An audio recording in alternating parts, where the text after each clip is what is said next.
Martin Mull, actor from Clue and Arrested Development, dies at 80. I am heartbroken to share that my father passed away at home on June 27th after a valiant fight against a long illness, Mull's daughter wrote on Instagram. Martin Mull, the comic musician and actor who starred with 1970s TV series Fernwood Tonight and went on to appear as Colonel Mustard in Clue and on Arrested Development and Roseanne, died Thursday. He was 80. His daughter, Maggie, announced his death on Instagram, writing, "I am heartbroken to share that my father passed away at home on June 27th after a valiant fight against a long illness. He was known for excelling at every creative discipline imaginable and also for doing Red Roof Inn commercials. You would find that joke funny. He was never not funny. My dad will be deeply missed by his wife and daughter, by his friends and co-workers, by fellow artists and comedians and musicians, and the sign of a truly exceptional person, by many, many dogs. I loved him tremendously." Mull was nominated for an Emmy in 2016 for his guest role as a political aide Bob Bradley in Veep. Most recently, he had made guest appearances on The After Party, Not Dead Yet, and Grace and Frankie. He guested in 2015 on NBC comedy Community as George Perry, the father of Gillian Jacobs, Britta Perry, and on CBC's comedy Life in Pieces. Mull had a recurring role from 2008 to 2013 on 2.5 Men as Russell, a pharmacist who uses and sells drugs illegally, and attended Charlie's funeral in the season 9 premiere episode. The actor also recurred on Arrested Development as a rather incompetent private investigator named Gene Parmesan, who has a habit of showing up in inane disguises. Mull was a series regular on Seth MacFarlane's single-season Fox comedy Dads, starring Seth Green and Giovanni Ribisi as the owners of a video game company in 2013 to 14, playing the father of Ribisi's character. In 2008, he guested on Law and Order SVU as Dr. Gideon Hudson, whose denial of the existence of AIDS leads to his conviction for willful negligence in the deaths of several people. Mull's film and television career really all began with his stint as talk show host Barth Gimple on the wickedly satirical Norman Lear-created TV series Fernwood Tonight, which was later renamed America Tonight in 1977 and 1978. The mock talk show also featured Fred Willard, co-starring as Gimble's dim-witted sidekick Jerry Hubbard. These shows were spin-offs from Lear's seminal soap opera send-up Mary Hartman, Mary Hartman. Willard and Mull re-teamed on the 1985 HBO mockumentary The History of White People in America.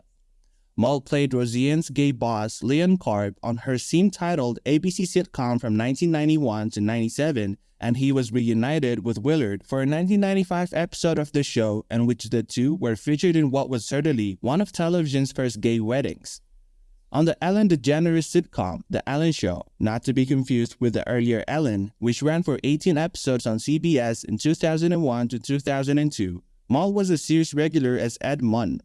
He recurred on Sabrina the Teenage Witch as Principal Willard Kraft from 1997 to 2000.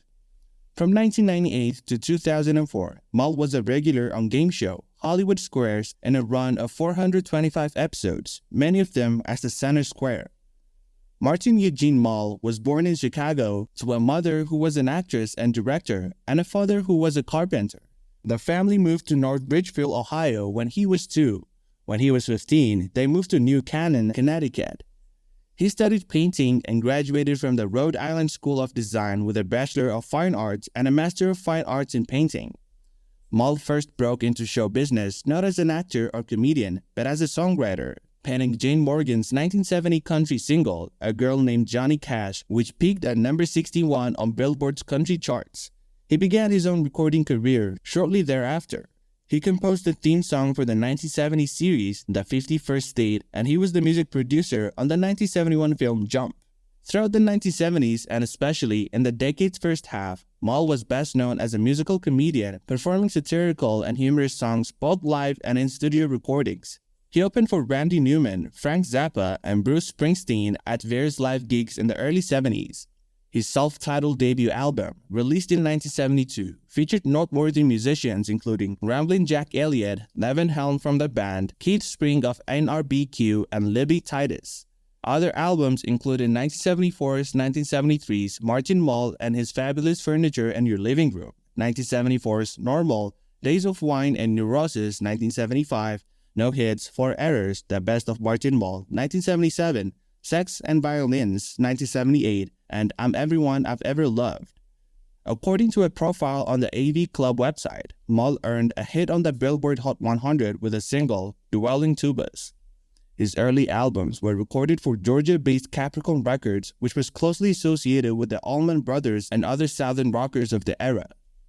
In the AV Club interview, Mull was asked how a painter found his way into acting, to which he responded, "You know, every painter I know has a day job. They're either teaching art at some college or driving a cab or whatever, and I just happened to luck into a day job that's extraordinarily a lot of fun and buys a lot of paint."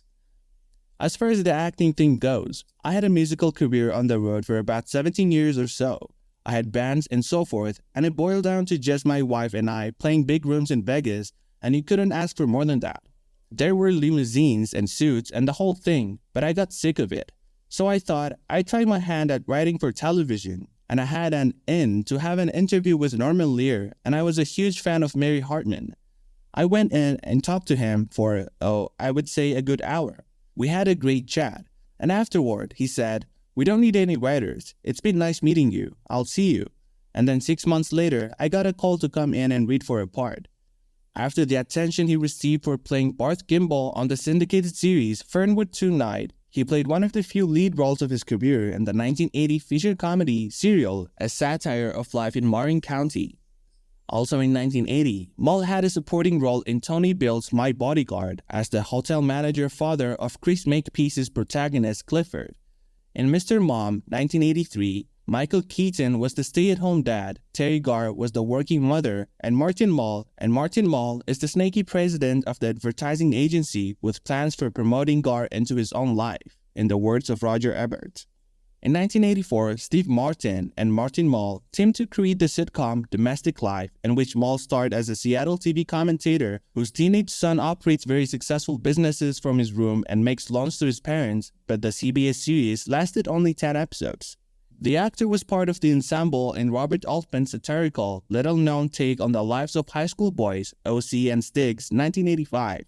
That year, Mull also played Colonel Mustard in Clue, an adaptation of the board game, one of the movie roles for which he is best remembered.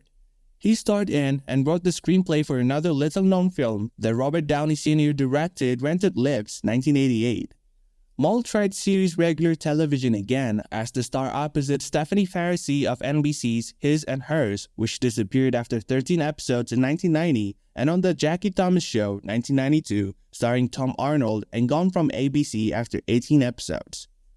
The actor began his voice-over sideline with 1993's Family Dog, an early series from Brad Bird in which he provided the lead voice. Mull guested as himself on 2 episodes of Gary Shandling's HBO series, The Larry Sanders Show, in 1992 to 93. He also had a supporting role in Robin Williams' 1993 hit, Mrs. Doubtfire. Trained as a painter, Mull has practiced his art since the 1970s, and his work appeared both in group and solo exhibits. One of his paintings, After Dinner Drinks 2008, which is owned by Steve Martin, was used for the cover of Love Has Come For You, an album by Martin and Eddie Brickell. He is survived by his wife, the former Wendy Haas, an actor and composer whom he married in 1982, and his daughter, Maggie, a TV writer and producer.